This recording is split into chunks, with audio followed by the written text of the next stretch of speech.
वाहिगुरु जी का खालसा वाहिगुरु जी की फतेह। अज दी लड़ी शुरू करन तो पहलों तुहाडे चरणों विच एक हाथ जोड़ के बेनती करनी चाहुंदा। मेरी बहुत कोशिश है कि मैं बहुत सादे ढंग नाल इतिहास तुहाडे नाल साझा करा। फिर भी कुछ एक पक्ष ऐसे होंदे ने जिहड़े बहुत जोर ला के भी वो सादे नहीं बनाए जा सकते, क्योंकि इतिहास की कथा करन लगिया उहदियां लीहां ते तुरना पैंदा है। तुसीं अपने कोलों कुछ भी नहीं बदला सकते। अज दी लड़ी थोड़ी जी औखी है, पहलों अर्ज करा। दूसरी नाल बेनती करदे हां भी तमन्ना इको ही है। मेरा मतलब तुहानू औखा करना नहीं है, तमन्ना इको ही है। आउण वाला समा जिहड़ा ना वो विचार दा समा है। जे साडी कौम ने अपना इतिहास ना पढ़िया ना विचारिया तो आउण वाले समय दे अंदर जिहड़े लोग सिक्खी दे विरोधी ने उन्होंने वेड़ा खुला मिल जाना है अपनियां मन मर्जियां करन दा। जे तुसीं सोच विचार के तुरोगे तो एक ना एक दिन सोच तुहाडी टकराएगी भी जो मैं सुनिया होया है ते जो अज लिखिया होया है वो दोनों विच एक नहीं है। किते ना किते सोचोगे जरूर। अपनी कौम दे अंदर एक दर्द पैदा करने लई अपनी कौम दे हिरदे विच उस सोच दा चिराग जगाउण लई अपनी कौम नूं इस इतिहास तो वाकफ करवाउण लई 10 नित दिहाड़े तुहाडी गोद विच बैठ के इन्हां विचारां दी सांझ करदा है। आपां अज दी लड़ी शुरू करिए।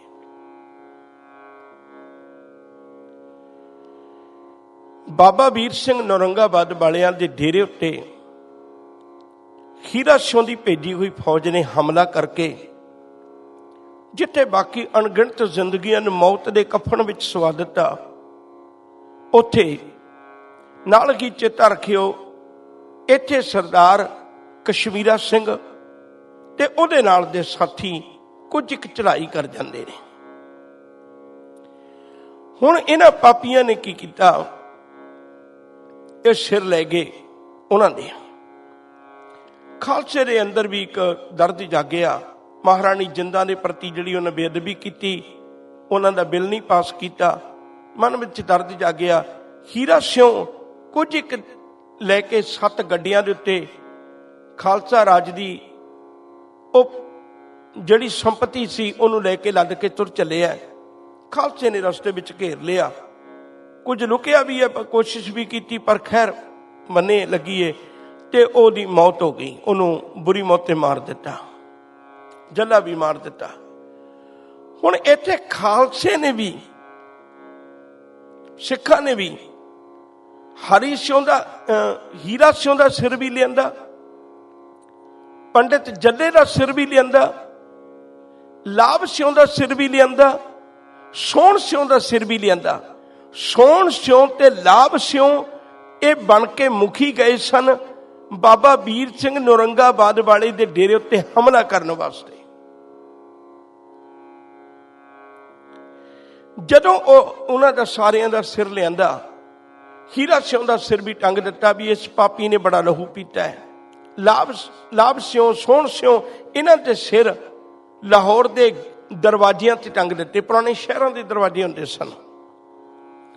उन्हां विचों पंडित जल्ले दा सिर भई इहने बाहली अत चुकी हुई सी, ये बाहला इसदा खैर खुआ सी। ओहदा सिर नेजे उत्ते टंग के पहलां उहदे बदले कौडियां इकट्ठियां कीतियां भी इहने महाराणी जिंदा दा बिल पास नहीं सी कीता। सिर्फ 200 रुपया मुल पाया सी महाराणी जिंदा जिहदा खुद दा राज होवे। इहदा सिर लैके वो गली गली घूमे ते आखिया इहनूं भीख देवो, इहनूं भीख देवो। तो कोई कौडी तो वध भीख नहीं दे सकदा। उहनूं कौडी कौडी भीख मंग के आखिर उहदा सिर कुत्तियां अगे रोल दिता भी इहने बाहला लहू पीता सी सिख जगत दा। एक कांड इत्थे खत्म होंदा है। अगले की शुरुआत करिए। हुण जदों हीरा सिंह इवें चढ़ाई करिया, उहदी बुरी मौते मारिया, ते कुदरती गल है लाहौर दरबार विच मुख मंत्री दा अहुदा खाली हो गया। हुण कौन जाए? जिवें हुण महाराजा बनने दी कोई तैयार नहीं सी ना, महाराणी जिंदा दे कोलों बड़े जबरदस्ती लैके दलीप सिंह नूं महाराजा बनाया, इवें हुण कोई वजीर बनने लई भी तैयार नहीं, क्योंकि नित दिहाड़ी खून की होली खेडी जाती है। कौन तलवारां दी छावें सौवें, कौन तलवारां दी छावें अपनी जिंदगी गुजारे? नित दिहाड़ी खून खराब है। ते जदों उन्होंने कोशिश की बड़े लभण दी उपराधे किए भी कोई वजीर मेरे ना मिलिया, आखिरकार महाराणी जिंदा ने अपना भरा वजीर बना दिता। शायद तुहानूं चेते हो, थोड़ा जिहा पिछे आप जिक्र कर चुके हुए हैं। यह महाराणी जिंदा ते इहदा सका भरा, कुदरती माता पिता ही की होणगे। यह सरदार जवाहर सिंह, यह सरदार मन्ना सिंह औलख के पुत्र ने। जवाहर सिंह इहनूं वजीर बना दिता गया 14 मई 1845 नूं। अज मैं एक गल कहन लगा है, जिहड़ी गल तुहानूं ना समझ लगे ना, थोड़ी जी नावां थावां दी औखी आएगी तुहानूं, पर आपां पुछ लिओ, आपां विचार के फिर शुरू कर लांगे, पर समझ लग जानी चाहिए है। 14 मई 1845 नूं वो वजीर बनिया। वो तो वजीर बन गया। हुण काम थोड़ा जिहा सौखा जिहा होके चल पिया, क्योंकि महाराजा दलीप सिंह राजा है, उहदा सका मामा जवाहर सिंह वजीर है, ते महाराणी जिंदा उहदी अगवाई है। कुछ दिन सौखे आ गए। उन्हां सौखे दिनों में सिखां ने एक उपराला किया भी जिहड़े छोटे छोटे राजे हुंदे सन ना, वो लाहौर दरबार नूं, खालसा दरबार नूं इक्को ही नाने दोवें, ते वो अपने वल्लों टके भरिया करते सन, पैसे दिया करते सन, सालाना उन्होंने देने हुंदे सन। हुण जिहड़ा गुलाब सिंह सी, ये जम्मू दा राजा है, ये भी हरेक सालाना कुछ ना कुछ पैसे दिया करता सी जिन्ने निश्चित सन। ਉਹਦੇ ਵਿੱਚੋਂ ਖਾਲਸਾ ਰਾਜ ਦੇ 35 ਲੱਖ ਰੁਪਈਆ ਇਹਦੇ ਵੱਲ ਬਕਾਇਆ। ਇਹ ਮਨਮਰਜ਼ੀਆਂ ਕਰਦਾ ਸੀ, ਨਹੀਂ ਸੀ ਦਿੰਦਾ। ਹੁਣ ਇਹਨਾਂ ਵਿੱਚੋਂ ਜਿਉਂਦਾ ਵੀ ਕੱਲਾ ਡੋਗਰਾ ਇਹ ਗੁਲਾਬ ਸਿੰਘ ਹੀ ਹੈ ਕੱਲਾ, ਬਾਕੀ ਤੇ ਸਾਰੇ ਮਾਰੇ ਗਏ। ਖਾਲਸੇ ਦੇ ਵਿੱਚੋਂ ਇੱਕ ਜੋਸ਼ ਪੈਦਾ ਹੋਇਆ, ਸਿੱਖਾਂ ਨੇ ਇੱਕ ਵਿਚਾਰ ਬਣੀ ਵੀ ਹੀਰਾ ਸਿੰਘ ਤਾਂ ਨਿਬੜਿਆ ਹੀ ਆ, ਹੁਣ ਲੱਗਦੀ ਵਾ ਇਹ ਗੁਲਾਬ ਸਿੰਘ ਨੂੰ ਵੀ ਦੇਖੀਏ। ਹੁਣ ਉਹਨਾਂ ਨੇ ਕੁਝ ਇੱਕ ਫੌਜਾਂ ਲੈ ਕੇ ਖਾਲਸੇ ਨੇ ਤੇ ਜਾ ਕੇ ਉੱਥੇ ਜੰਮੂ ਦੇ ਵਿੱਚ ਹਮਲਾ ਕਰਨ ਦੀ ਤਿਆਰੀ ਕਰ ਲਈ। ਜਿਉਂ ਘੇਰਿਆ ਤੇ ਉਹ ਗੁਲਾਬ ਸਿੰਘ ਡਰ ਗਿਆ। ਗੁਲਾਬ ਸਿੰਘ ਡਰਿਆ, ਉਹਨੇ ਫੈਸਲਾ ਕਰ ਲਿਆ ਵੀ ਮੇਰੇ ਵੱਲ 35 ਲੱਖ ਰੁਪਈਆ ਰਹਿੰਦਾ ਨਾ, 27 ਲੱਖ ਰੁਪਈਆ ਮੈਂ ਤੁਹਾਨੂੰ ਦਰਬਾਰ ਪਹੁੰਚਾਉਣਾ 2-4 ਦਿਨਾਂ 'ਚ ਹੀ, ਬਾਕੀ ਗੱਲ ਆਪਾਂ ਉੱਥੇ ਜਾ ਕੇ ਕਰਨੀ ਆ। ਖਾਲਸੇ ਨੇ ਗੱਲ ਮੰਨ ਲਈ ਵੀ ਕੋਈ ਗੱਲ ਨਹੀਂ, ਫਿਰ ਝਗੜਾ ਕਿਸ ਗੱਲ ਦਾ, 27 ਲੱਖ ਰੁਪਈਆ ਦਿਓ। ਹੁਣ ਉਹਨੇ 27 ਲੱਖ ਰੁਪਈਆ ਦੇਣਾ ਪ੍ਰਵਾਨ ਤੇ ਕਰ ਲਿਆ, पर नाल उहदे अग लग गई गुलाब सिंह दे भी कमाल, असीं किहड़े वेलियां दे लुट्टण लगे हुए हैं, इन्हां दे घर दा चिराग बुझाउण लगे हुए हैं, एक एक करके असीं मार दिता, हदों वध असीं पाप कर ले, एक एक इन्हां दे घर दीयां जनानियां तक नूं मार दिता। पर हैरानी दी गल है, हजे तक भी एडे तकड़े ने भी साडी धौण ते गोडा रख सकदे ने, हाले तक भी इन्हां दी बर्बादी नहीं होई। इन्हां नूं बर्बाद करदियां असीं खुद बर्बाद हो गए, साडे विचों कदा गुलाब सिंह जिंदा रह गया, बाकी सारे टुर गए ने। यह किवें हो सकदा भी ये साडी इज्जत नूं फिर भी हथ पाउण? मेरे कोलों गल बर्दाश्त नहीं हो सकती। गुलाब सिंह ने हुण एक कोशिश की, 2 गेमां इन्हें खेडणियां ने, दोवें ध्यान विच रखियो। पहली गेम इन्हें यह खेडी, इन्हें गोरियां कोल जाके खालसा राज दे कुछ भेद दसे।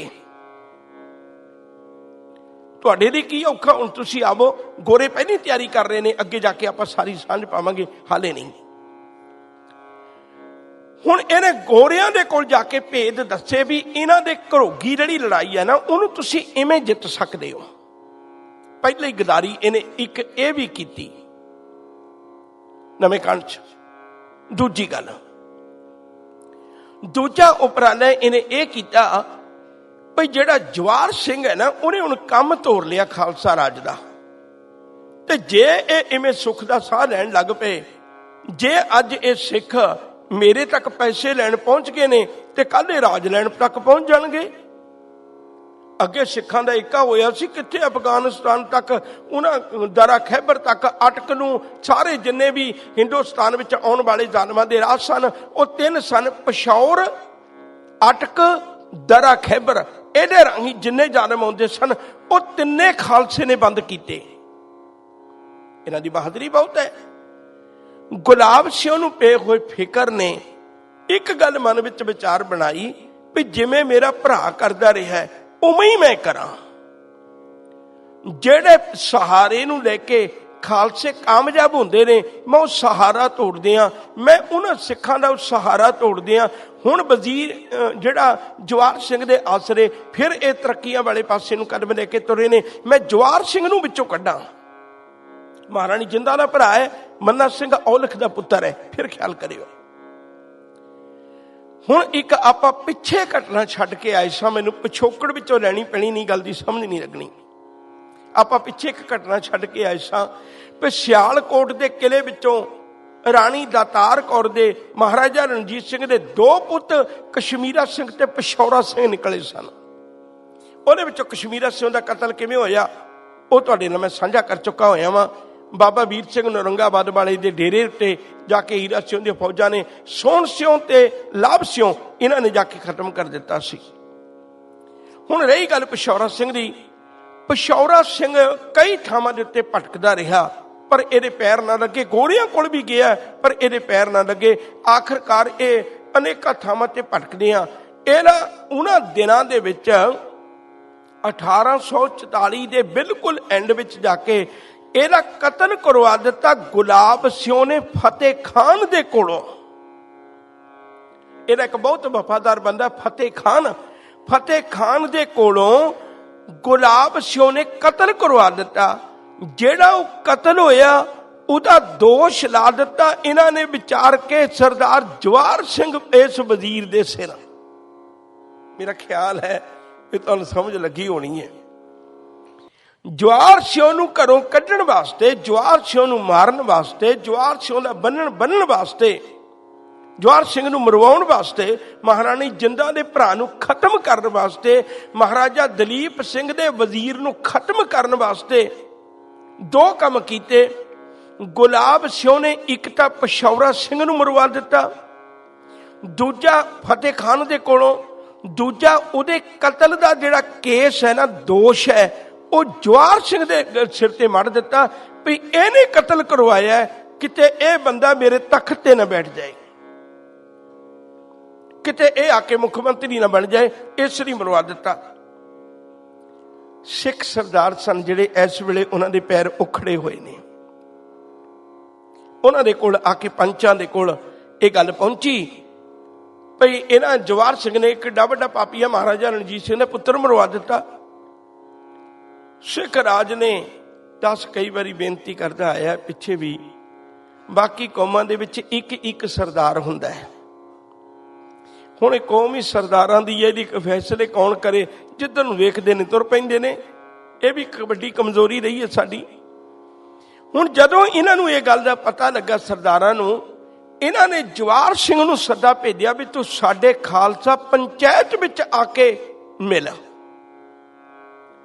जवाहर सिंह ने एक कोशिश की भी मेरा नफा नुकसान न करन। इन्हें एक हाथी ते बैठा अपनी भैन बिठाई नाल महाराणी जिंदा ते अपनी गोद विच बिठाया अपना भाणजा महाराजा दलीप सिंह ते नाल लेके चला गया भी जे कोई गोली मारेगा, कोई बरछा मारेगा, कोई नेजा मारेगा, मैं दोनों पासियां तो बच जाऊंगा। पिछे महाराणी जिंदा बैठी है, अगे उहदी गोद विच दलीप सिंह बैठा है। पर खालसिया ने उसे वेले इहनूं पकड़ के धू के उहदे तो ला लिया, हाथी तो ला लिया। यह नजायज कतल होण लगा और अपनियां दे हथों होण लगा। हुण तक कतल डोगरियां ने कीते सन जां संधां वालियां ने कीते सन, ਤੇ ਹੁਣ ਜਿਹੜਾ ਇਹ ਕਤਲ ਹੋਣ ਲੱਗਿਆ ਬਿਲਕੁਲ ਨਜਾਇਜ਼ ਹੋਣ ਲੱਗਿਆ, ਕਿਉਂਕਿ ਜਵਾਹਰ ਸਿੰਘ ਨੇ ਪਿਸ਼ੌਰਾ ਸਿੰਘ ਨੂੰ ਨਹੀਂ ਸੀ ਮਰਵਾਇਆ।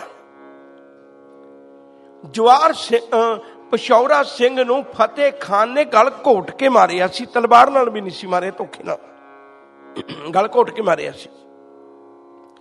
ਹੁਣ ਜਦੋਂ ਜਵਾਹਰ ਸਿੰਘ ਨੇ ਥੱਲੇ ਲਾਇਆ, ਥੱਲੇ ਲਾ ਕੇ ਉਹਦਾ ਕਤਲ ਕਰ ਦਿੱਤਾ, ਮਹਾਰਾਣੀ ਜਿੰਦਾ ਤੜਫਦੀ ਰਹਿ ਗਈ। ਆਪਣੇ ਭਰਾ ਦਾ ਕਤਲ ਹੋਇਆ ਤੇ ਆਖਰਕਾਰ ਉਹ ਤੜਫਦੀ ਰਹਿ ਗਈ, ਹੋਰ ਕੋਈ ਰਸਤਾ ਨਾ ਮਿਲਿਆ। ਜਦੋਂ ਵਾਪਸ ਪਰਤੇ ਨੇ, ਕੁਝ ਦਿਨ ਗੁਜ਼ਰੇ, ਹੁਣ ਦਰਬਾਰ ਨੂੰ ਮੁੱਖ ਮੰਤਰੀ ਦੀ ਫੇਰ ਲੋੜ ਹੈ। ਹੁਣ ਕੌਣ ਮੁੱਖ ਮੰਤਰੀ ਬਣੇ? ਹੁਣ ਦੁਬਾਰੇ ਮੁੱਖ ਮੰਤਰੀ ਬਣਾਉਣ ਵਾਸਤੇ ਆ ਇੱਕ ਦੁਖਦਾਈ ਕਾਂਡ ਸਿੱਖਾਂ ਦੇ ਇਤਿਹਾਸ ਵਿੱਚ ਹੋਰ ਲੱਗਣਾ ਸੀ। ਉਦੋਂ ਲਾਲ ਸਿਉਂ ਤੇ ਤੇਜਾ ਸਿਉਂ ਫੌਜਾਂ ਦਾ ਮੁਖੀ ਬਣਿਆ, ਸੈਨਾਪਤੀ ਬਣਿਆ। ਲਾਲ ਸਿਉਂ ਪਾਪੀ, ਲਾਲ ਸਿਉਂ ਗਦਾਰ ਮੁੱਖ ਮੰਤਰੀ ਬਣਿਆ। ਹੁਣ ਵਜ਼ਾਰਤ ਚੱਲ ਰਹੀ ਹੈ, ਮਹਾਰਾਜਾ ਦਲੀਪ ਸਿੰਘ ਰਾਜਾ ਹੈ, ਲਾਲ ਸਿਉਂ ਮੁੱਖ ਮੰਤਰੀ ਹੈ, ਤੇਜਾ ਸਿਉਂ ਫੌਜਾਂ ਦਾ ਮੁਖੀ ਹੈ, ਤੇ ਇਵੇਂ ਉਹ ਲਾਹੌਰ ਦਰਬਾਰ ਚੱਲ ਰਿਹਾ ਹੈ ਮਹਾਰਾਣੀ ਜਿੰਦਾਂ ਦੀ ਸਰਪ੍ਰਸਤੀ ਹੇਠ।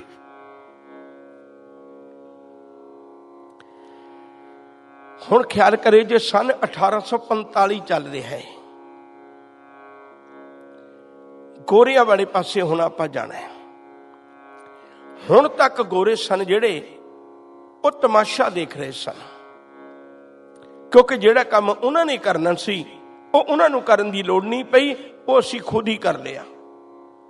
ਤਖਤ ਤੱਕ ਪਹੁੰਚਣ ਵਾਸਤੇ ਕਈ ਵਾਰੀ ਆਪਣਿਆਂ ਦਾ ਬੇਗਾਨਿਆਂ ਦਾ ਖੂਨ ਕਰ ਕਰਕੇ ਉਹਨਾਂ ਦੇ ਲਹੂ ਵਿੱਚ ਪੈਰ ਭਿਓ ਕੇ ਤਖਤ ਤੱਕ ਪਹੁੰਚਿਆ ਜਾਂਦਾ ਹੈ।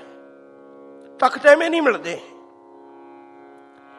ਤੇ ਜਦੋਂ ਉਹਨਾਂ ਨੇ ਕੋਸ਼ਿਸ਼ ਕੀਤੀ ਭਈ ਅਸੀਂ ਆਪ ਇਹਨਾਂ ਨੂੰ ਮਾਰ ਕੇ ਉਹ ਤਖਤ ਤੱਕ ਪਹੁੰਚੀਏ, ਗੋਰਿਆਂ ਨੂੰ ਲੋੜ ਹੀ ਨਹੀਂ ਪਈ, ਅਸੀਂ ਆਪਣਿਆਂ ਦਾ ਆਪੇ ਹੀ ਕਤਲ ਕਰ ਕਰਕੇ ਉਹਨਾਂ ਦਾ ਰਾਹ ਪੱਧਰਾ ਕਰਦੇ ਰਹੇ। ਉੱਥੇ ਕਤਲ ਅਸੀਂ ਸਾਡੇ ਆਪਣੇ ਹੀ ਹੋਏ ਨੇ ਨਾ ਪਛਾਣਨ ਕਰਕੇ ਡੋਗਰਿਆਂ ਨੇ ਕਰ ਦਿੱਤੇ। ਹੁਣ ਜਦੋਂ ਮਹਾਰਾਜਾ ਰਣਜੀਤ ਸਿੰਘ ਦਾ ਪਰਿਵਾਰ ਬੰਨੇ ਲੱਗ ਗਿਆ, ਕੱਲਾ ਇੱਕ ਮਹਾਰਾਜਾ ਦਲੀਪ ਸਿੰਘ ਰਹਿ ਗਿਆ ਹੁਣ ਜਿਉਂਦਾ। ਹੁਣ ਗੋਰਿਆਂ ਨੇ ਵਿਚਾਰ ਬਣਾਈ ਵੀ ਆਪਾਂ ਹੁਣ ਉਪਰਾਲਾ ਕਰੀਏ, ਹੁਣ ਚੱਲੀਏ। ਹੁਣ ਇਹਨਾਂ ਕਾਰਨਾਂ ਨੂੰ ਕੁਝ ਇੱਕ ਨੂੰ ਬਹੁਤ ਧਿਆਨ ਨਾਲ ਸਮਝਿਓ ਜੀ। ਇਹਦੇ ਵਿੱਚ ਕੁਝ ਨਾਮ ਵੀ ਆਉਣੇ ਨੇ ਜਿਹੜੇ ਤੁਹਾਨੂੰ ਤਵੱਜੋ ਦੇ ਕੇ ਸਮਝਣੇ ਪੈਣੇ ਨੇ। ਇਹਦੇ ਵਿੱਚੋਂ ਇੱਕ ਦੋ ਨਾਮ ਮੈਂ ਪਹਿਲਾਂ ਸਾਂਝੇ ਕਰਨ ਲੱਗੇ ਆ। ਇੱਕ ਦਾ ਨਾਮ ਹੈ ਆਰਨਬੋ, ਇੱਕ ਦਾ ਨਾਮ ਹੈ ਵਰਲਿੰਗਟਨ। ਆਰਨਬੋ ਵਰਲਿੰਗਟਨ ਨੂੰ ਕਈ ਚਿੱਠੀਆਂ ਲਿਖਦਾ ਹੈ, ਪਰ ਉਹਦੇ ਵਿੱਚੋਂ ਮੈਂ ਸਿਰਫ ਇੱਕੋ ਹੀ ਚਿੱਠੀ ਦਾ ਤੁਹਾਡੇ ਨਾਲ ਸਾਂਝ ਪਾਉਣ ਲੱਗਿਆ। ਉਹ ਚਿੱਠੀ ਲਿਖਦਾ ਹੈ ਭਈ ਆਪਾਂ ਕੀ ਕਰੀਏ, ਦੱਸੋ ਹੁਣ ਆਪਾਂ ਇਸ ਰਹਿੰਦੇ ਪੰਜਾਬ ਦਾ ਹਿੱਸਾ ਜਿਹੜਾ ਹਿੰਦੁਸਤਾਨ ਦੇ ਉੱਤੇ ਆਪਣਾ ਰਾਜ ਹੋ ਗਿਆ, ਇਹ ਤੱਕ ਕਿਵੇਂ ਪਹੁੰਚੀਏ। ਹੁਣ ਇਹ ਚਿੱਠੀ ਦਾ ਜਵਾਬ ਜਾਂਦਾ ਵਰਲਿੰਗਟਨ ਨੂੰ, ਪਰ ਸਾਨੂੰ ਥੋੜਾ ਜਿਹਾ ਸਮਾਂ ਦੇ ਦਿਓ, ਕੁਝ ਇੱਕ ਕੰਮ ਹੋ ਗਿਆ ਹੈ ਤੇ ਕੁਝ ਇੱਕ ਫੌਜਾਂ ਨੂੰ ਟ੍ਰੇਨਿੰਗ ਦੇ ਕੇ ਬਸ ਅਸੀਂ ਉਹਦੇ ਨਾਲ ਤੱਕ ਲੈ ਚੱਲੇ ਹੋਏ ਹਾਂ, ਨਾਲੇ ਸਾਡੀ ਗਦਾਰਾਂ ਨਾਲ ਗੱਲ ਹੋ ਚੁੱਕੀ ਹੋਈ ਹੈ। ਹੁਣ ਇੱਥੇ ਧਿਆਨ ਦਿਓ, ਇਹ ਚਿੱਠੀਆਂ ਨੇ। ਦੂਜੀ ਚਿੱਠੀ,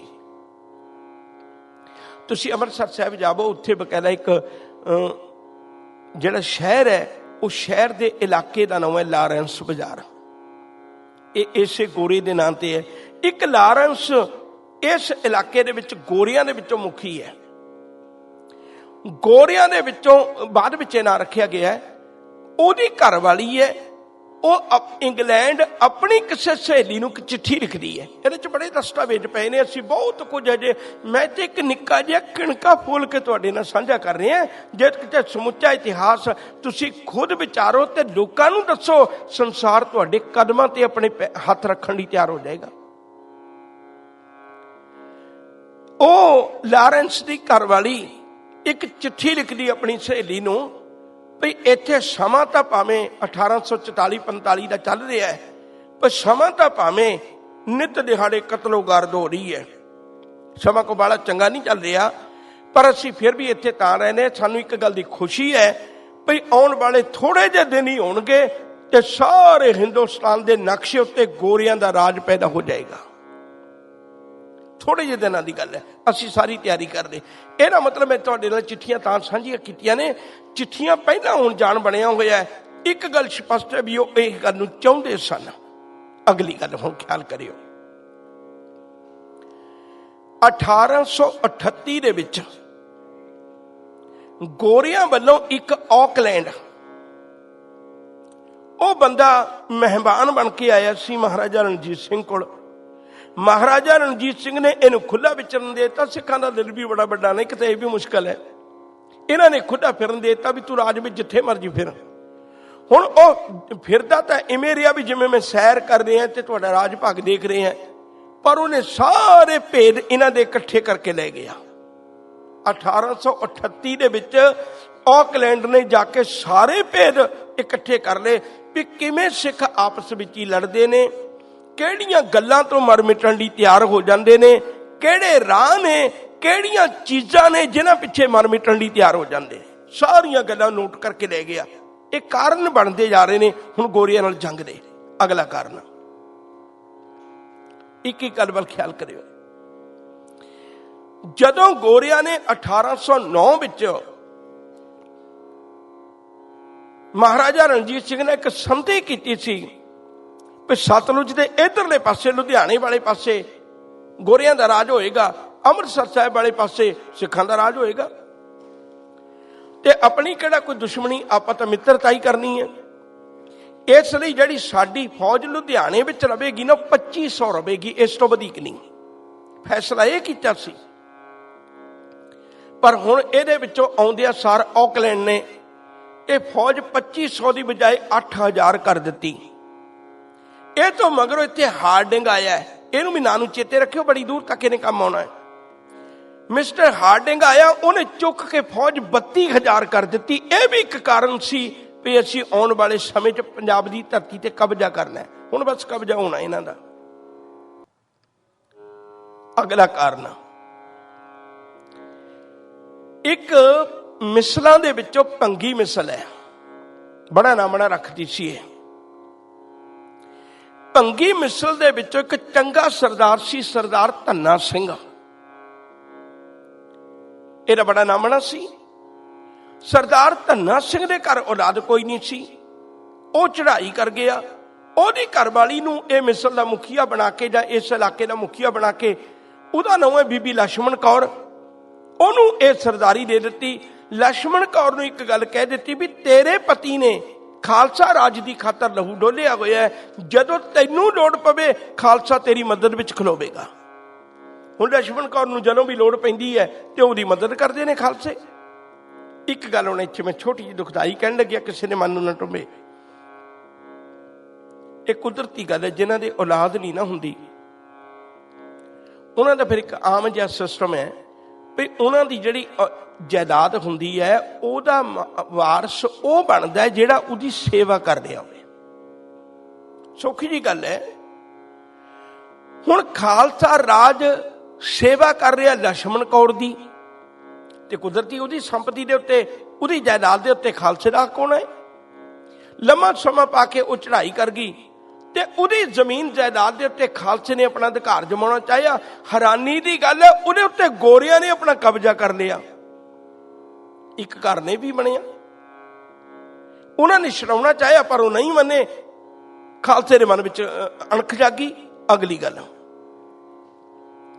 ਸ਼ਾਇਦ ਤੁਹਾਨੂੰ ਪਤਾ ਹੋਵੇ, ਪਿੱਛੇ ਕਈ ਦਿਨਾਂ ਤੋਂ ਲਗਾਤਾਰ ਜ਼ਿਕਰ ਵੀ ਕਰਦਾ ਆ ਰਿਹਾ ਹੈ, ਡੋਗਰਿਆਂ ਦੇ ਵਿੱਚੋਂ ਗੁਲਾਬ ਸਿਉਂ, ਧਿਆਨ ਸਿਉਂ, ਸੁਚੇਤ ਸਿਉਂ, ਸੁਚੇਤ ਸਿਉਂ ਸਾਰਿਆਂ ਨਾਲ ਛੋਟਾ ਹੈ, ਇਹਨੇ ਖਾਲਸਾ ਰਾਜ ਦੇ 13 ਲੱਖ ਰੁਪਏ ਲੁੱਟ ਕੇ ਸਭ ਤੋਂ ਚੋਰੀ ਫਿਰੋਜ਼ਪੁਰ ਦੇ ਵਿੱਚ ਗੋਰਿਆਂ ਦੇ ਬੈਂਕ ਵਿੱਚ ਰੱਖੇ ਹੋਏ ਸਨ। ਜਦੋਂ ਸਿੱਖਾਂ ਨੂੰ ਇਸ ਗੱਲ ਦਾ ਪਤਾ ਲੱਗਿਆ, ਹੁਣ ਸੁਚੇਤ ਸਿਉਂ ਤਾਂ ਚੜ੍ਹਾਈ ਕਰ ਗਿਆ ਸੀ, ਇਹਨੂੰ ਤੋਪ ਮਾਰ ਕੇ ਹੀਰਾ ਸਿਉਂ ਨੇ ਇਹਦੇ ਭਤੀਜੇ ਨੇ ਮਾਰ ਦਿੱਤਾ ਸੀ ਲਾਹੌਰ ਦਰਬਾਰ ਦੇ ਵਿੱਚ। ਹੁਣ ਇਹਨਾਂ ਸਿੱਖਾਂ ਨੇ ਗੋਰਿਆਂ ਨੂੰ ਇੱਕ ਚਿੱਠੀ ਲਿਖੀ ਵੀ ਤੁਹਾਡੇ ਕੋਲ ਖਾਲਸਾ ਰਾਜ ਦੇ ਲੁੱਟੇ ਹੋਏ 13 ਲੱਖ ਰੁਪਏ ਪਏ ਨੇ, ਤੁਹਾਡੇ ਬੈਂਕਾਂ ਦਾ ਕੁਝ ਹਿਸਾਬ ਕਿਤਾਬ ਹੋਏਗਾ, ਉਹ ਤੁਸੀਂ ਕੱਟ ਕਟਾ ਕੇ ਬਾਕੀ ਸਾਨੂੰ ਮੋੜੋ।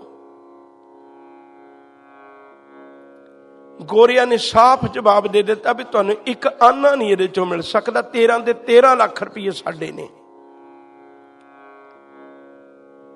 यह भी एक कारण बनिया। अगला कारण, कोट कपूरे दे लागे, मैं कई बार हैरान होना भी आने वाले समय च असीं इतिहास किवें समझावांगे। कुछ एक वीर सन जिहड़े इंडिया कदे कदाई आउंदे जांदे ने, उन्हां नूं तां थोड़ा बहुत इंडिया के इलाके का पता है, ते जिहड़े हुण अगले बच्चे ने वो तां जांदे आउंदे ही नहीं, ते उन्हां नूं की पता कोट कपूरा कित्थे है ते लुधियाना कित्थे है। उन्हां लई तां होर भी मुश्किल बन जाएगी। पर मैं हर बारी बेनती करना भी जदों भी तुसीं जांदे हो ना, ते जांदे ही पैग ना शुरू कर दिया करो उत्थों दिल्ली तो, अपने बच्चों को लैके जाते हो, जांदिया जांदिया समझाया करो भी आ शहर आ रहा है, आ शहर आ रहा है। घर जाके पी लीजिए, नहीं रह सकते, अबला तो सिक्खी का विधान ही नहीं है। पर बर्बाद ना करो, मैं बार बार बेनती करा, तुहाडे अगे तरला है। उसे गल वल चला। खालसा राज दी ते गोरियां दी एक सरहद लगदी है कोट कपूरे दे लागे। ਉਹ ਜਦੋਂ ਕੋਟ ਕਪੂਰੇ ਦੇ ਲਾਗੇ ਸਰਹੱਦ ਲੱਗਦੀ ਹੈ, ਇੱਕ ਬੰਦੇ ਚੋਰੀ ਕਰਕੇ ਉਧਰ ਦੀ ਭੱਜੇ। ਇਹ ਗੋਰਿਆਂ ਵੱਲੋਂ ਸ਼ਰਾਰਤ ਸੀ। ਜਦੋਂ ਉਧਰ ਦੀ ਭੱਜੇ, ਸਿੱਖਾਂ ਨੇ ਉਹਨਾਂ ਦਾ ਪਿੱਛਾ ਕੀਤਾ। ਜਦੋਂ ਪਿੱਛਾ ਕੀਤਾ, ਹਾਲਾਂਕਿ ਉਹ ਆਪਣੀ ਹੱਦ ਦੇ ਅੰਦਰ ਨੇ, ਜਦੋਂ ਉੱਥੇ ਪਿੱਛਾ ਕੀਤਾ ਤੇ ਉਹਨਾਂ ਨੂੰ ਪੁੱਛਿਆ ਵੀ ਤੁਸੀਂ, ਗੋਰਿਆਂ ਨੇ ਅੱਗਿਓਂ ਗੱਲ ਕੀਤੀ ਹਾਰਡਿੰਗ ਨੇ, ਵੀ ਤੁਸੀਂ ਸਾਡੇ ਇਲਾਕੇ 'ਚ ਕਿਵੇਂ ਆਏ? ਉਹ ਸਿੱਖ ਕਹਿਣ ਲੱਗੇ ਵੀ ਕਮਾਲ ਆ, ਤਾਂ ਦਿਨ ਚਾਨਣੇ ਚਿੱਟੇ ਦਿਨ ਵਾਂਗੂ ਹਨੇਰ ਹੈ, ਵੀ ਤੁਸੀਂ ਕਮਾਲ ਆ, ਅਸੀਂ ਆਪਣੇ ਇਲਾਕੇ 'ਚ ਖਲੋਤੇ ਆ ਤੇ ਆਪਣੇ ਇਲਾਕੇ 'ਚ ਸਾਡੇ 'ਚ ਇਹ ਚੋਰ ਆਏ ਸਨ, ਮਾੜੀ ਵਿਚਾਰ ਵਾਲੇ ਬੰਦੇ ਆਏ ਸਨ, ਅਸੀਂ ਇਹਨਾਂ ਨੂੰ ਕੱਢ ਦਿੱਤਾ ਤੇ ਹੁਣ ਐਡੋ ਚੰਗੀ ਗੱਲ ਕੀ ਹੋ ਸਕਦੀ? ਤੁਸੀਂ ਆਪਣੇ ਘਰ ਰਾਜੀ, ਅਸੀਂ ਆਪਣੇ ਘਰ ਰਾਜੀ। ਇਹ ਗੱਲ ਸੁਣ ਕੇ ਹਾਰਡਿੰਗ ਨੇ ਅੱਗੇ ਕਿਹਾ ਵੀ ਕਮਾਲ ਹੈ, ਤੁਸੀਂ ਸਾਡੇ ਅੱਗੇ ਬੋਲਦੇ ਆ, ਤੁਹਾਡੇ ਕੋਲੇ ਤਾਕਤ ਕਿਵੇਂ ਆ ਗਈ ਅੱਗੇ ਬੋਲਣ ਦੀ? ਉਹਨਾਂ ਨੇ ਗੋਲੀ ਕੱਢੀ ਤੇ 3-4 ਸਿੱਖਾਂ ਦੇ ਗੋਲੀ ਮਾਰੀ, ਉਹਨਾਂ ਨੂੰ ਉੱਥੇ ਸ਼ਹੀਦ ਕਰ ਦਿੱਤਾ। ਹੈਰਾਨੀ ਦੀ ਗੱਲ ਹੈ, ਸਿੱਖਾਂ ਨੇ ਫਿਰ ਵੀ ਸਬਰ ਰੱਖਿਆ, ਫਿਰ ਵੀ ਸਬਰ ਰੱਖਿਆ। ਜਦੋਂ ਇਹ ਗੱਲ ਕਰਕੇ ਵੀ ਉਹਨਾਂ ਨੇ ਅੱਗਿਓਂ ਮਾੜੇ ਬਚਨ ਬੋਲੇ, बड़े अणख गैरत नूं टुंबण वाले बचन बोले, हुण वो सिख वापस आ गए। उन्होंने आके महाराणी जिंदा नूं एक गल कही, कहण लगे भी इदों जलील इदों वध जलील होके हुण जीविया नहीं जा सकदा, हुण इदों वध जलील होके नहीं जीविया जा सकदा। हुण तुसीं उपराला करो, आपां कोई जंग लड़ीए। एक पासे खालसा ये तैयारी कर रहे हैं, दूजे पासे एक दो कारण होर ने, पहले मैं वो साझे करना। पर इस कोट कपूरे की निक्की जी झड़प ने सिखां नूं जंग वाले पासे प्रेरणा दे दी। मैं विच तां साझी की है, एक दो गल्लां होर साझियां करनियां, उहदे वल ख्याल करिओ, बहुत ध्यान दिओ जे मैं बेनती करां। गोरियां दे विचों वड्डा अफसर है हार्डिंग, हैनरी। ये हार्डिंग ने एक विच विचोला पाया, निक्सनल। ਇਹਨੇ ਇੱਕ ਵਿੱਚ ਵਿਚੋਲਾ ਪਾਇਆ ਨਿਕਸਨਲ। ਉਹ ਵਿਚੋਲੇ ਨੇ ਲਾਲ ਸਿਉਂ, ਤੇਜਾ ਸਿਉਂ ਅਤੇ ਹਾਰਡਿੰਗ ਦੀ ਗੱਲ ਕਰਵਾਈ। ਗੱਲ ਇਹ ਹੋਈ ਵੀ ਤੁਸੀਂ ਆ ਕੇ ਪੰਜਾਬ ਦੀ ਧਰਤੀ ਤੇ ਕਬਜ਼ਾ ਕਰੋ, ਅਸੀਂ ਜਦੋਂ ਵੀ ਜੰਗ ਦੇ ਮੈਦਾਨ ਵਿੱਚ ਫੌਜਾਂ ਬਿਲਕੁਲ ਐਨ ਜੋਬਨ ਤੇ ਲੜ ਕੇ ਤੁਹਾਡੇ ਵਾਲੇ ਪਾਸੇ ਨੂੰ ਤੁਰਨਗੀਆਂ ਨਾ, ਅਸੀਂ ਭਰੇ ਜੰਗ ਦੇ ਵਿੱਚ ਗਦਾਰੀ ਕਰਿਆ ਕਰਾਂਗੇ, ਅਸੀਂ ਭਰੇ ਜੰਗ ਵਿੱਚ ਗਦਾਰੀ ਕਰਾਂਗੇ, ਇਹਨਾਂ ਦਾ ਅਸਲਾ ਵਿਗਾੜਾਂਗੇ, ਇਹਨਾਂ ਨੂੰ ਜਿਵੇਂ ਵੀ ਇਹਨਾਂ ਦੀ ਬੇੜੀ ਡੁੱਬਦੀ ਹੋਈ ਅਸੀਂ ਉਹ ਬੇੜੀ ਡੋਬਣ ਵਿੱਚ ਕਸਰ ਨਹੀਂ ਛੱਡਾਂਗੇ। ਸਿਰਫ ਤੁਸੀਂ ਇੱਕੋ ਕੰਮ ਕਰਨਾ ਹੈ ਭਈ ਅਸੀਂ ਹੁਣ ਮੁੱਖ ਮੰਤਰੀ ਹੈ ਤੇ ਜਦੋਂ ਤੁਹਾਡਾ ਰਾਜ ਆਵੇਗਾ ਨਾ, ਮੁੱਖ ਮੰਤਰੀ ਮੈਂ ਹੋ ਰਵਾਂ, ਮੁੱਖ ਮੰਤਰੀ ਮੈਂ ਹੋ ਰਵਾਂ। ਇਹ ਲੋਕ ਅੱਜ ਹੀ ਨਹੀਂ ਪਾਪ ਕਰਦੇ ਕੁਰਸੀ ਤੇ ਬੈਠਣ ਲਈ, ਇਹ ਪਹਿਲਾਂ ਤੋਂ ਕਰਦੇ ਆਏ ਨੇ। ਹੁਣ ਦੇਖੋ ਕੌਮ ਵੇਚੀ ਜਾ ਰਹੀ ਹੈ। ਉਹਨਾਂ ਉਸੇ ਵੇਲੇ ਫੈਸਲਾ ਕੀਤਾ, ਕਹਿਣ ਲੱਗੇ ਠੀਕ ਹੈ ਤੁਸੀਂ ਮੁੱਖ ਮੰਤਰੀ ਹੋਵੋਗੇ, ਤੁਸੀਂ ਮੁੱਖ ਮੰਤਰੀ ਹੋਵੋਗੇ। ਤੇਜਾ ਸਿੰਘ ਦੇ ਨਾਲ ਫੈਸਲਾ ਹੋਇਆ ਵੀ ਤੁਸੀਂ ਸੈਨਾ ਦੇ ਮੁਖੀ ਹੋਵੋਗੇ, ਪਰ ਤੁਸੀਂ ਕੋਸ਼ਿਸ਼ ਕਰੋ ਸਾਡਾ ਪੰਜਾਬ ਦੀ ਧਰਤੀ ਉੱਤੇ ਪੈਰ ਰਖਵਾਵੋ। ਇਹ ਨਿਕਸਨਲ ਨੇ ਵਿੱਚ ਪੈ ਕੇ ਵਿਚੋਲਗਿਰੀ ਕਰਕੇ ਫੈਸਲਾ ਕਰਵਾ ਦਿੱਤਾ। ਇੱਕ ਗੱਲ ਹੋਰ, महाराजा रणजीत सिंह के राज में विदेशी जोड़े सन वो बड़े जनरल सन, फौजा के मुखी कई हुए ने। मैं उन्होंने एक गल करनी, जनरल वेंतूरा ये इटली का जमया होया, फ्रांस के विच आके भर्ती होया।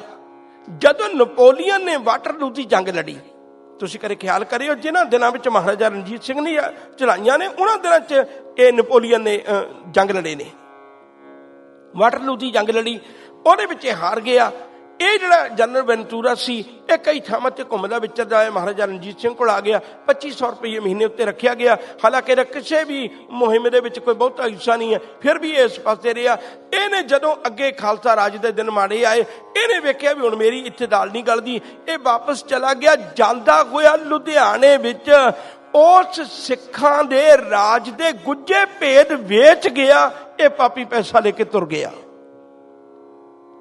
ਹੁਣ ਇੱਕ ਵਾਰੀ ਫਿਰ ਦ੍ਰਿੜ ਕਰਵਾ ਦਿਆਂ। ਹੁਣ ਗਦਾਰ ਵੀ ਉਹਨਾਂ ਦੀ ਮੁੱਠੀ ਵਿੱਚ ਨੇ, ਭੇਦ ਵੀ ਉਹਨਾਂ ਕੋਲ ਪਹੁੰਚੇ ਹੋਏ ਨੇ, ਖਾਲਸਾ ਰਾਜ ਨੂੰ ਮਰਵਾਉਣ ਲਈ ਵੀ ਤਿਆਰ ਨੇ, ਤੇ ਹਰ ਗੱਲੋਂ ਉਹਨਾਂ ਦੇ ਨਾਲ ਤਿਆਰੀ ਕੀਤੀ ਹੋਈ ਹੈ। ਹੁਣ ਸਾਰੀ ਤਿਆਰੀ ਕਰ ਲਈ ਉਹਨਾਂ ਨੇ। ਦੋ ਬੰਦਿਆਂ ਦਾ ਨਾਮ ਹੈ ਤੁਹਾਡੇ ਨਾਲ ਹੋਰ ਸਾਂਝਾ ਕਰਨਾ, ਦੋਵੇਂ ਲਿਖਾਰੀ ਨੇ। ਇੱਕ ਦਾ ਨਾਮ ਹੈ ਮਿਸਟਰ ਸਮਿਥ, ਇੱਕ ਦਾ ਨਾਮ ਹੈ ਕਨਿੰਗਮ।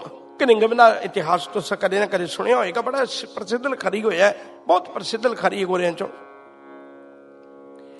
ਮਿਸਟਰ ਸਮਿਥ ਵੀ ਇੱਥੋਂ ਹਾਕਮ ਹੈ, ਔਰ ਇਹਨੇ ਵੀ ਇੱਕ ਕਿਤਾਬ ਲਿਖੀ ਹੈ, ਕਿਉਂਕਿ ਕਈਆਂ ਦੀ ਜ਼ਮੀਰ ਟੁੰਬ ਜਾਂਦੀ ਹੈ। ਮੈਂ ਇੱਕ ਵਿੱਚੋਂ ਗੱਲ ਕਹਿਣ ਲੱਗਾ, ਤੁਹਾਨੂੰ ਵਕਤ ਮਿਲੇ ਜ਼ਰੂਰ ਪੜ੍ਹਿਓ ਜੀ। ਜਿਹੜਾ ਕੁਲਦੀਪ ਸਿੰਘ ਬਰਾੜ ਜੀ ਨੇ ਦਰਬਾਰ ਸਾਹਿਬ ਤੇ ਹਮਲਾ ਕਰਵਾਇਆ ਸੀ, ਮੋਗੇ ਦੇ ਇਲਾਕੇ ਦਾ, ਇਹਦੇ ਨਾਲ ਕੁਝ ਇੱਕ ਘਟਨਾਵਾਂ ਇਹੋ ਜਿਹੀਆਂ ਵਰਤੀਆਂ। ਇਹਨੇ ਕਿਤਾਬ ਲਿਖੀ ਹੁਣੇ ਥੋੜਾ ਚਿਰ ਹੋਇਆ, ਹਾਲਾਂਕਿ ਬਿਆਨ ਕਰ ਦਿੱਤੀ, ਉਹ ਬਿਆਨ ਕਰ ਦਿੱਤੀ ਇੰਡੀਆ 'ਚ। ਇਹਨੇ ਕਿਤਾਬ ਲਿਖੀ ਅਸਲ ਕਹਾਣੀ, ਦਰਬਾਰ ਸਾਹਿਬ ਦੇ ਉੱਤੇ ਕਿਵੇਂ ਹਮਲਾ ਹੋਇਆ, ਕੀ ਕੁਝ ਹੋਇਆ। ਸ਼ਬਦਾਵਲੀ ਕੋਈ ਚੁਭਣ ਵਾਲੀ ਹੈ, ਪਰ ਵਿੱਚ ਪਰੋਸਿਆ ਹੋਇਆ ਸੱਚ ਬੜਾ ਕਮਾਲ ਦਾ ਹੈ। ਇਹਦਾ ਹਿਰਦਾ ਕਿਉਂ ਟੁੰਬਿਆ ਗਿਆ। ਜਦੋਂ ਮੈਂ ਆਪਣੀ ਲੜੀ ਵੱਲ ਆਉਣਾ, ਸਿਰਫ ਨਿੱਕੀ ਜਿਹੀ ਉਦਾਹਰਨ ਦੇਣ ਲੱਗਾ। ਇੱਕ ਵਕਤ ਆਇਆ, ਇਹ ਜਦੋਂ ਦਰਬਾਰ ਸਾਹਿਬ ਦੇ ਉੱਤੇ ਅਟੈਕ ਕਰਵਾ ਰਿਹਾ ਸੀ, ਭਾਵੇਂ ਇਹ ਸਰਕਾਰ ਵੱਲੋਂ ਸੀ, ਪਰ ਚਿੰਤਾ ਤਾਂ ਸੀ, ਇਹਨਾਂ ਦੇ ਬੰਦੇ ਬਣ ਰਹੇ ਸਨ। ਇਹਨੂੰ ਉਹਨਾਂ ਦਿਨਾਂ ਵਿੱਚ ਘੱਟ ਖਾਣ ਪੀਣ ਕਰਕੇ, ਵੱਧ ਘੱਟ ਖਾਣ ਕਰਕੇ ਇਹਦੇ ਲੀਵਰ 'ਚ ਪ੍ਰੋਬਲਮ ਆ ਗਈ, ਤੇ ਇਹਨੂੰ ਉਲਟੀਆਂ ਲੱਗ ਗਈਆਂ। ਉਲਟੀਆਂ ਇੰਨੀਆਂ ਜ਼ਿਆਦਾ ਲੱਗੀਆਂ ਵੀ ਖਲੋਣਾ ਔਖਾ ਹੋ ਗਿਆ। ਹਸਪਤਾਲ 'ਚ ਲੈ ਗਏ, ਟੈਂਪਰੇਰੀ ਜਿਹਾ ਇਲਾਜ ਕੀਤਾ। ਇਹ ਵਾਪਸ ਆ ਗਿਆ ਆਪਣੀ ਡਿਊਟੀ ਦੇ ਉੱਤੇ। ਤੇ ਜਦੋਂ ਉਹ ਸਾਰਾ ਸਮਾਪਤ ਹੋ ਗਿਆ ਸਾਕਾ, ਉਸ ਤੋਂ ਬਾਅਦ ਇਹਨੇ ਕੁਝ ਸਮੇਂ ਬਾਅਦ ਸਰਕਾਰ ਨੂੰ ਇੱਕ ਚਿੱਠੀ ਲਿਖੀ ਕਿ ਮੈਨੂੰ ਸਰਕਾਰੀ ਖਰਚੇ ਤੇ ਅਮਰੀਕਾ ਦੇ ਵਿੱਚ ਇਲਾਜ ਕਰਾਉਣ ਲਈ ਭੇਜਿਆ ਜਾਏ। ਸਰਕਾਰ ਨੇ ਮਨਾ ਕਰ ਦਿੱਤਾ। ਇਹ ਕਿਹਦੇ ਲੋਕ ਹੁੰਦੇ ਨੇ? ਮਨਾ ਕੀਤਾ ਤੇ ਇਹਨੂੰ ਬੜੀ ਤਕਲੀਫ ਲੱਗੀ ਵੀ ਇਹ ਮੇਰੇ ਨਾਲ ਕਿਹੋ ਜਿਹਾ ਵਿਹਾਰ ਕੀਤਾ। ਮੈਂ ਆਪਣਾ ਖੂਨ ਡੋਲਿਆ, ਆਪਣੇ ਜਵਾਨ ਅੱਗੇ ਮਰਵਾਏ, ਇੰਨੀ ਅਸੀਂ ਵਫਾਦਾਰੀ ਦਿਖਾਈ ਹੈ। ਉਸ ਤੋਂ ਬਾਅਦ ਵਿੱਚ ਕੀ ਹੋਇਆ, ਕੁਝ ਇਹਨੇ ਇਹ ਗਮ ਆਪਣੇ ਹਿਰਦੇ 'ਚ ਛੁਪਾ ਲਿਆ, ਆਪਣਾ ਇਲਾਜ ਲੂਜ ਕਰਵਾ ਲਿਆ, ਆਪਣੇ ਪੈਸੇ ਖਰਚ ਕੇ ਜਿਵੇਂ ਕਿਵੇਂ ਹੋਇਆ। ਕੁਝ ਸਮੇਂ ਤੋਂ ਬਾਅਦ ਇਹਦਾ ਇੱਕੋ ਇੱਕ ਪੁੱਤਰ ਐਕਸੀਡੈਂਟ ਹੋ ਕੇ ਚੜ੍ਹਾਈ ਕਰ ਗਿਆ। ਉਹਦੀ ਲਾਸ਼ ਦਾ ਪੋਸਟਮਾਰਟਮ ਕਰਵਾਉਣਾ ਸੀ। ਪੋਸਟਮਾਰਟਮ ਕਰਵਾਉਣ ਵਾਸਤੇ 3 ਦਿਨ ਉਹਦੀ ਲਾਸ਼ ਲੋਕਾਂ ਦੇ, ਇਹਨਾਂ ਡਾਕਟਰਾਂ ਦੇ ਬੂਹਿਆਂ ਤੇ ਰੁਲਦੀ ਰਹੀ। ਕੋਈ ਇਹਦੀ ਲਾਸ਼ ਦਾ ਉਹ ਪੋਸਟਮਾਰਟਮ ਕਰਨ ਲਈ ਤਿਆਰ ਨਾ ਹੋਇਆ। ਇਹਨੂੰ ਉਸ ਦਿਨ ਪਤਾ ਲੱਗਿਆ, ਜਿਨ੍ਹਾਂ ਦੀ ਖਾਤਰ ਤੂੰ ਆਪਣਿਆਂ ਨੂੰ ਮਰਵਾਉਂਦਾ ਸੀ, ਆਹ ਹਾਲ ਕੀਤਾ ਉਹਨਾਂ ਨੇ ਤੇਰਾ। ਫਿਰ ਆ ਕੇ ਨੇ ਕਿਤਾਬ ਲਿਖੀ। ਉਹ ਕਿਤਾਬ ਜਿਹੜੀ ਨਾ ਸੱਚ ਕਰਕੇ ਜਾਣਿਓ, ਉਹ ਭਾਵੇਂ ਇਹਨੇ ਬੁਰੇ ਕੰਮ ਕੀਤੇ ਨੇ, ਮੈਂ ਇਸ ਗੱਲੋਂ ਫਰੀ ਨਹੀਂ ਕਰਦਾ ਇਸ ਗੱਲ ਨੂੰ, ਪਰ ਉਹ ਕਿਤਾਬ ਹੈ ਨਾ ਜਿਹੜੀ, ਉਹ ਇਹਦੇ ਦਿਲ ਦੇ ਰੋਏ ਹੋਏ ਅਥਰੂ ਨੇ, ਪਛਤਾਵੇ ਨੇ। ਮੈਂ ਇਹ ਗੱਲ ਤੁਹਾਡੇ ਨਾਲ ਤਾਂ ਸਾਂਝੀ ਕੀਤੀ ਹੈ। ਗੋਰਿਆਂ ਵਿੱਚੋਂ ਭਾਵੇਂ ਜੰਗ ਲੜਨ ਲਈ ਆਇਆ ਹੋਇਆ ਮਿਸਟਰ ਸਮਿਥ, ਪਰ ਉਹਨੇ ਕਿਤਾਬ ਲਿਖੀ ਹੈ। ਉਹਦੇ ਵਿੱਚ ਉਹਨੇ ਜ਼ਿਕਰ ਕੀਤਾ, ਕਹਿਣ ਲੱਗੇ ਮੈਨੂੰ ਬਹੁਤ ਪਛਤਾਵਾ ਹੈ ਭਈ ਇਹ ਸਿੱਖ ਕਦੇ ਨਾ ਹਾਰਦੇ ਜੇ ਕਿਤੇ ਅਸੀਂ ਇਹਨਾਂ ਨਾਲ ਗਦਾਰੀ ਨਾ ਕਰਦੇ। ਸਾਨੂੰ ਹੁਕਮ ਹੋਇਆ ਸੀ ਭਈ ਸਤਲੁਜ ਸਾਡੇ ਦਰਮਿਆਨ ਹੈ। ਸਤਲੁਜ ਉੱਤੇ ਸੰਧੀ ਹੋਈ ਸੀ, ਸਤਲੁਜ ਸਾਡੇ ਦਰਮਿਆਨ ਹੈ। ਸਤਲੁਜ ਨੂੰ ਪਾਰ ਕਰਨ ਵਾਸਤੇ ਇਹਨਾਂ ਨੂੰ ਪਤਾ ਨਾ ਲੱਗੇ 700 ਬੇੜੀ ਮੰਗਵਾ ਕੇ ਰੱਖ ਲਈ। 700 ਬੇੜੀ ਮੰਗਵਾ ਕੇ ਰੱਖ ਲਈ। ਉਹ ਉੱਤੋਂ ਦੇਖਣ ਨੂੰ ਬੇੜੀ, ਤੁਸੀਂ ਦੇਖਿਆ ਹੋਵੇਗਾ ਕਈ ਵਾਰੀ ਬੇੜੀ ਜਿਵੇਂ ਕਿਸ਼ਤੀਆਂ ਹੁੰਦੀਆਂ ਨੇ, ਤੁਸੀਂ ਸਮਝਦੇ ਹੋ ਮੇਰੇ ਕਹਿਣ ਦੀ ਮੁਰਾਦ। इन्हां ने ਉਹ ਇਹੋ ਜਿਹੀਆਂ ਬੇੜੀਆਂ ਬਣਵਾਈਆਂ ਜਿਹੜੀਆਂ ਉੱਪਰੋਂ ਦੇਖਣ ਨੂੰ ਸਾਫ਼ ਹੀ ਨੇ, ਨਿਰੇ ਫੱਟੇ ਹੀ ਰੱਖੇ ਹੋਏ ਨੇ। ਉਹਨਾਂ ਨੂੰ ਜੋੜ ਜੋੜ ਕੇ ਪੁਲ ਬਣਾਇਆ ਗਿਆ। ਮਿਸਟਰ ਸਮਿਥ ਨੇ ਇੱਕ ਗੱਲ ਲਿਖੀ, ਕਹਿਣ ਲੱਗੇ ਅਸੀਂ ਇਹਨਾਂ ਨਾਲ ਬਘਿਆੜ ਵਾਲਾ ਖੇਡ ਹੈ ਨਾ, ਜਿਹੜਾ ਆਜੜੀ ਤੇ ਬਘਿਆੜ ਵਾਲਾ ਖੇਡ ਹੈ, ਉਹ ਕਦੋਂ ਦੇ ਖੇਡ ਰਹੇ ਸਨ, ਸਾਨੂੰ ਬਹਾਨਾ ਨਹੀਂ ਸੀ ਮਿਲ ਰਿਹਾ। ਆਜੜੀ ਤੇ ਬਘਿਆੜ ਵਾਲੀ ਕੀ ਕਹਾਣੀ ਹੈ, ਨਿੱਕੀ ਜਿਹੀ ਕਹਿ ਕੇ ਮੈਂ ਅੱਗੇ ਗੱਲ ਤੋਰਨੀ ਹੈ। ਉਹਨਾਂ ਨੇ ਲਿਖੀ ਹੈ, ਕਹਿਣ ਲੱਗੇ ਇੱਕ ਵਾਰੀ ਆਜੜੀ ਪਾਣੀ ਪੀਣ ਲੱਗ ਪਿਆ। ਇੱਕ ਬਘਿਆੜ ਕਹਿਣ ਲੱਗਾ, ਖੂਨ ਖਾਨ ਜਾਨਵਰ ਹੈ, ਉਹ ਕਹਿਣ ਲੱਗਿਆ ਵੀ ਤੂੰ ਮੈਨੂੰ ਆਪਣਾ ਜੂਠਾ ਪਾਣੀ ਪਿਲਾਉਣਾ ਹੈ। ਉਹਨੇ ਦੇਖਿਆ ਆਜੜੀ ਨੇ ਬੜੇ ਧਿਆਨ ਨਾਲ, ਉਹ ਕਹਿਣ ਲੱਗਿਆ ਵੀ ਇਹ ਕਿਵੇਂ ਹੋ ਸਕਦਾ, ਤੁਹਾਡਾ ਇੱਧਰ ਪਾਣੀ, ਤੁਸੀਂ ਇੱਧਰੋਂ ਪਾਣੀ ਇੱਧਰ ਨੂੰ ਆ ਰਿਹਾ, ਬਲਕਿ ਇਹ ਕਹੋ ਵੀ ਤੁਹਾਡਾ ਜੂਠਾ ਮੈਂ ਪੀ ਰਿਹਾ। ਜਦੋਂ ਇਹ ਗੱਲ ਕਹੀ, ਉਹਨੇ ਉਸੇ ਵੇਲੇ ਬਘਿਆੜ ਨੇ ਹਮਲਾ ਕੀਤਾ, ਕਹਿਣ ਲੱਗੇ ਤੂੰ ਮੇਰੇ ਅੱਗੇ ਬੋਲਦਾ, ਤੇਰੀ ਜੁਰਤ ਕਿਵੇਂ ਹੋ ਗਈ ਅੱਗੇ ਬੋਲਣ ਦੀ। ਉਹਨੇ ਉਹਨੂੰ ਮਾਰ ਦਿੱਤਾ। ਹੁਣ ਉਹ ਸਮਿਥ ਲਿਖਦਾ, ਕਹਿਣ ਲੱਗਿਆ ਸਿੱਖਾਂ ਦਾ ਇੱਕ ਵੀ ਕਸੂਰ ਨਹੀਂ ਸੀ, ਬਸ ਅਸੀਂ ਬਹਾਨਾ ਲੱਭ ਰਹੇ ਸਾਂ ਵੀ ਕਿਸੇ ਤਰੀਕੇ ਇਹਨਾਂ ਨੂੰ ਇਹ ਦੱਸਿਆ ਜਾਏ ਵੀ ਤੁਸੀਂ ਆਪਣਾ ਜੂਠਾ ਪਾਣੀ ਪਿਲਾ ਰਹੇ ਹੋ ਸਾਨੂੰ। ਕੋਈ ਵੀ ਕਾਰਨ ਨਹੀਂ ਸੀ, ਜੰਗ ਲੜਨ ਦਾ ਕੋਈ ਵੀ ਨਹੀਂ ਸੀ ਕਾਰਨ, ਫਿਰ ਵੀ ਇਹਨਾਂ ਨੇ ਸਾਰਾ ਬੰਨ ਲਿਆ। ਹੁਣ ਖਿਆਲ ਕਰਿਓ, ਜਦੋਂ ਸਾਰਾ ਕੁਝ ਤਿਆਰੀ ਕਰਕੇ ਉਡੀਕ ਵਿੱਚ ਸਨ, ਤਾਂ ਉਦੋਂ ਜਿਹੜਾ ਕੋਟਕਪੂਰੇ ਵਿੱਚ ਝਗੜਾ ਹੋਇਆ, ਉਹਨੇ ਸਿੱਖਾਂ ਦੀ ਅਣਖ ਤੇ ਗੈਰਤ ਨੂੰ ਟੰਬਿਆ।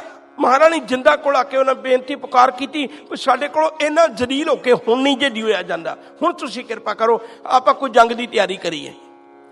ਇਹਨਾਂ ਨੇ ਇੱਕ ਗੱਲ ਕੀਤੀ ਵੀ ਪਤਾ ਨਹੀਂ ਲੱਗਦਾ ਹੁਣ ਇਸ ਵੇਲੇ ਕੌਣ ਸਰਦਾਰ ਹੈ ਕੌਣ ਗਦਾਰ ਹੈ, ਆਪਾਂ ਇੱਕ ਉਪਰਾਲਾ ਕਰੀਏ ਵੀ ਮੀਟਿੰਗ ਕਿਸੇ ਕਮਰੇ ਵਿੱਚ ਕਿਸੇ ਦਰਬਾਰ ਵਿੱਚ ਕਰਨ ਦੀ ਬਜਾਏ ਮਹਾਰਾਜਾ ਰਣਜੀਤ ਸਿੰਘ ਦੀ ਸਮਾਧ ਉੱਤੇ ਜਾ ਕੇ ਮੀਟਿੰਗ ਕਰੀਏ, ਤਾਂ ਕਿ ਹੋ ਸਕਦਾ ਕਿਸੇ ਦੀ ਅਣਖ ਗੈਰਤ ਨੂੰ ਤਾਂ ਟੁੰਬੇ, ਕਿਸੇ ਨੂੰ ਤਾਂ ਅਹਿਸਾਸ ਹੋਵੇ। ਜਦੋਂ ਮਹਾਰਾਜਾ ਰਣਜੀਤ ਸਿੰਘ ਦੀ ਕਬਰ ਦੇ ਕੋਲ, ਸਮਾਧ ਦੇ ਕੋਲ ਇਹਨਾਂ ਨੇ ਮੀਟਿੰਗ ਕੀਤੀ, ਉਦੋਂ ਗੱਲ ਕੀਤੀ ਮਹਾਰਾਣੀ ਜਿੰਦਾ ਕਹਿਣ ਲੱਗੀ ਵੀ ਸਾਨੂੰ ਜੰਗ ਨਹੀਂ ਲੜਨਾ ਚਾਹੀਦਾ। ਸਰਦਾਰ ਸ਼ਾਮ ਸਿੰਘ ਅਟਾਰੀ ਵਾਲੇ ਨੇ ਵੀ ਗੱਲ ਬੜੀ ਕਮਾਲ ਦੀ ਕਹੀ, ਕਹਿਣ ਲੱਗੇ ਇਸ ਵੇਲੇ ਇਹੋ ਜਿਹੇ ਹਾਲਾਤ ਬਣੇ ਹੋਏ ਨੇ, ਉਹਨਾਂ ਦੇ ਬਾਹਰ ਸਰੂਪ ਸਾਨੂੰ ਆਪਣਿਆਂ ਦਾ ਲੱਗਦਾ, ਪਰ ਉਹਨਾਂ ਵਿੱਚ ਦਿਲ ਬਗਾਨਿਆਂ ਦੇ ਨੇ। ਕਈ ਐਸੇ ਨੇ ਜਿਹੜੇ ਦੇਖਣ ਨੂੰ ਬਾਹਰ ਲੱਗਦੇ ਨੇ, ਪਰ ਉਹਨਾਂ ਵਿੱਚ ਦਿਲ ਆਪਣਿਆਂ ਦੇ ਨੇ। ਸਾਡੇ ਕੋਲ ਪਹਿਚਾਣ ਨਹੀਂ ਹੁੰਦੀ। ਹਾਲੇ ਸਾਨੂੰ ਜੰਗ ਨਹੀਂ ਲੜਨਾ ਚਾਹੀਦਾ, ਕੱਲ ਅਸੀਂ ਹਾਰ ਦਾ ਮੂੰਹ ਵੇਖਾਂਗੇ। ਜਿੰਨਾ ਚਿਰ ਪਰਖ ਨਾ ਹੋਵੇ ਉਹਨਾਂ ਚਿਰ ਇਹ ਕੰਮ ਨਹੀਂ ਸਾਨੂੰ ਕਰਨਾ ਚਾਹੀਦਾ।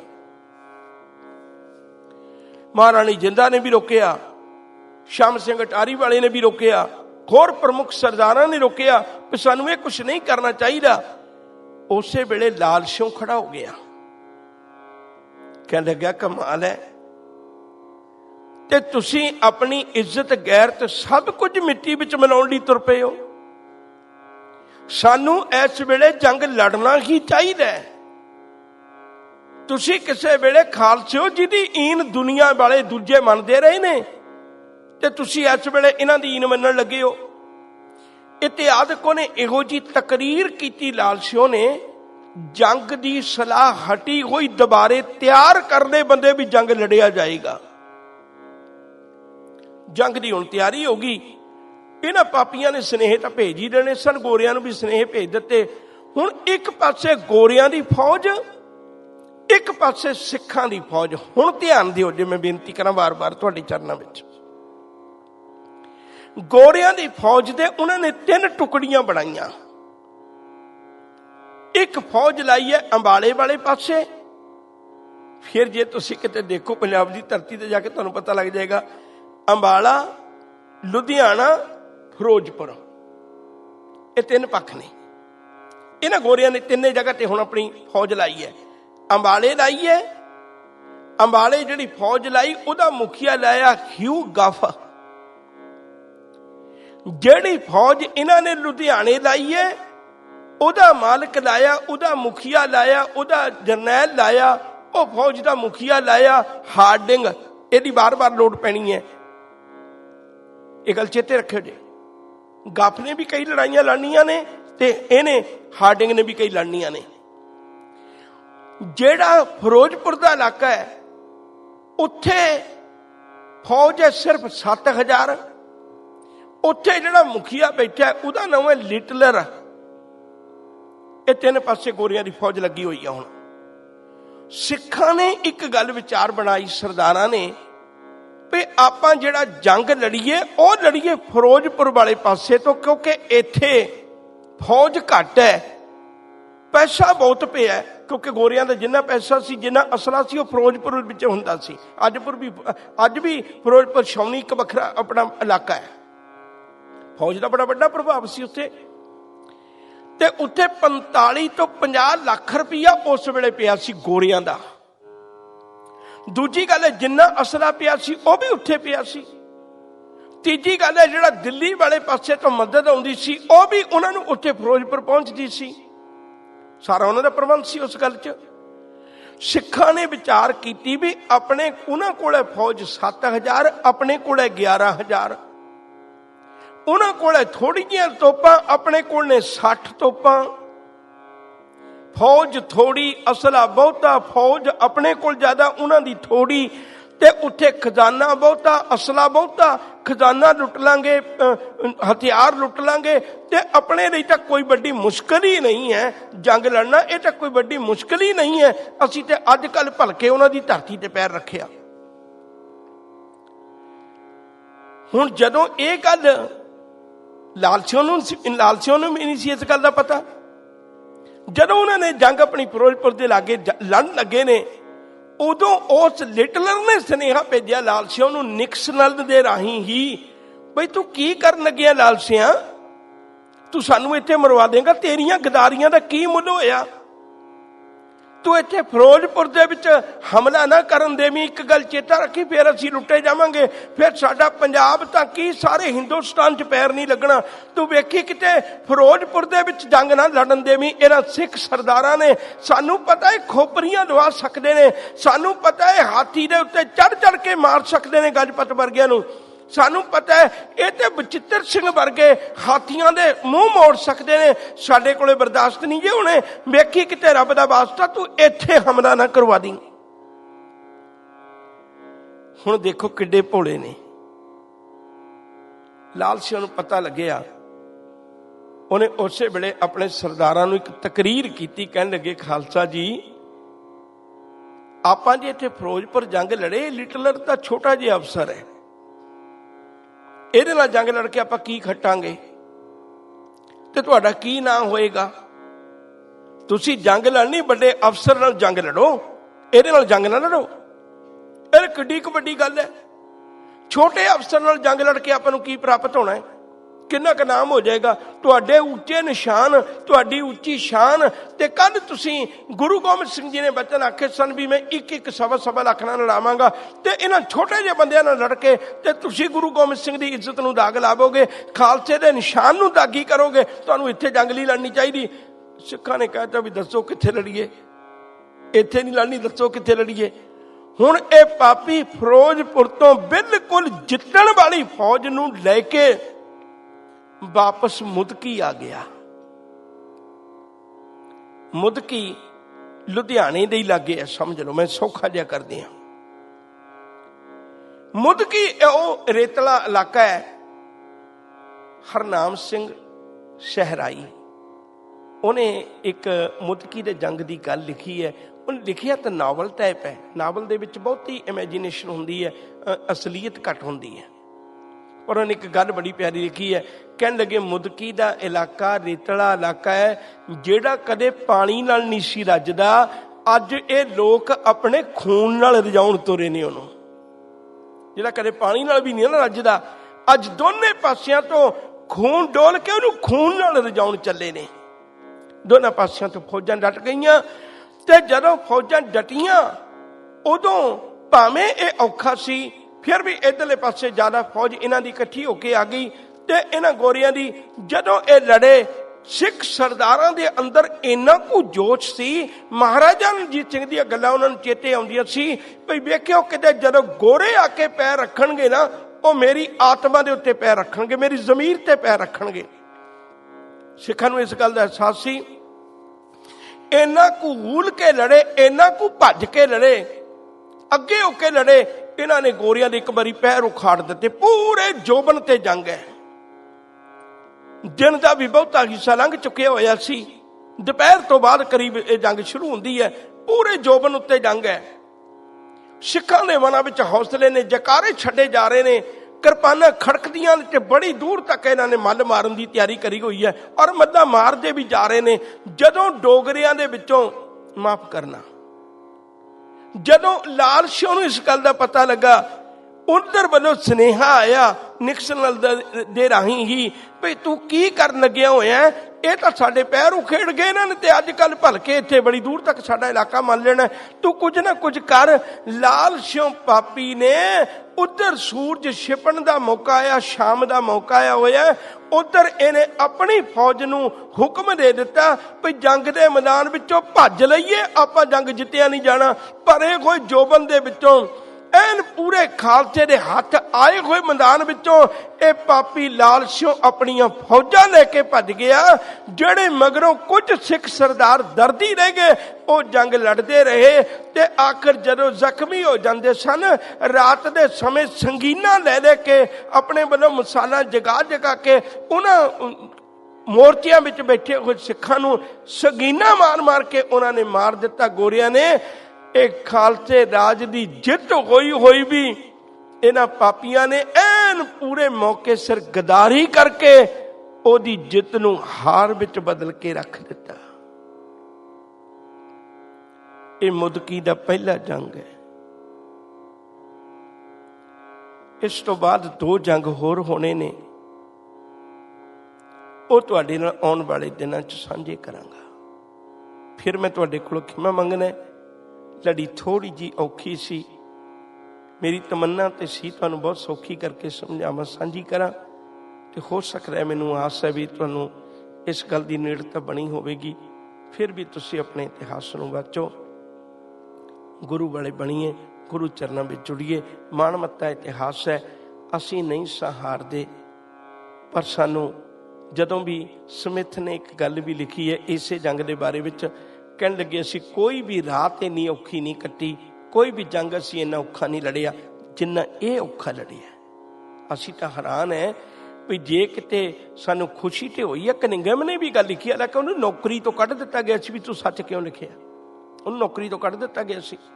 ਉਹਨੇ ਕਨਿੰਗਮ ਨੇ ਵੀ ਗੱਲ ਲਿਖੀ ਹੈ, ਕਹਿਣ ਲੱਗੇ ਅਸੀਂ ਹੈਰਾਨ ਹੈ, ਵਿੱਚੋਂ ਕਈ ਖੁਸ਼ੀ ਮਨਾ ਰਹੇ ਵੀ ਸਾਨੂੰ ਜਿੱਤ ਹੋਈ ਹੈ। ਕਹਿਣ ਲੱਗੇ ਅਸਲ ਵਿੱਚ ਸਾਡੀ ਜਿੱਤ ਨਹੀਂ ਸੀ, ਕਿਉਂਕਿ ਸਾਡੀਆਂ ਫੌਜਾਂ ਦੀਆਂ ਮਾਰਾਂ ਨਹੀਂ ਸੀ ਮਾਰੀਆਂ ਹੋਈਆਂ। ਇਹ ਅਸਲ ਵਿੱਚ ਜਿੱਤ ਨਹੀਂ ਸੀ ਸਾਡੀ, ਇਹ ਤਾਂ ਇਹਨਾਂ ਜਿਹੜੇ ਗਦਾਰ ਨੇ ਲਾਲ ਸਿਉਂ ਵਰਗੇ, ਤੇਜਾ ਸਿਉਂ ਵਰਗੇ, ਇਹ ਤਾਂ ਉਹਨਾਂ ਦੀ ਗਦਾਰੀ ਦੇ ਕਾਰਨ ਅਸੀਂ ਜਿੱਤੇ ਹਾਂ। ਸਾਨੂੰ ਜਿੱਤ ਦਾ ਨਸ਼ਾ ਨਹੀਂ, ਕਿਉਂਕਿ ਇਹ ਤਾਂ ਗਦਾਰਾਂ ਵੱਲੋਂ ਦਿੱਤਾ ਹੋਇਆ ਤੋਹਫਾ ਹੈ ਸਾਨੂੰ। ਆਉਣ ਵਾਲੇ ਦਿਨਾਂ 'ਚ ਬਾਕੀ ਲੜੀ ਭੁੱਲਾਂ ਚੁੱਕਾਂ ਦੀ ਖਿਮਾ। ਅਦਬ ਸਤਿਕਾਰ ਨਾਲ ਆਖੋ ਜੀ ਵਾਹਿਗੁਰੂ ਜੀ ਕਾ ਖਾਲਸਾ, ਵਾਹਿਗੁਰੂ ਜੀ ਕੀ ਫਤਿਹ। ਵਾਹਿਗੁਰੂ ਜੀ ਕਾ ਖਾਲਸਾ, ਵਾਹਿਗੁਰੂ ਜੀ ਕੀ ਫਤਿਹ।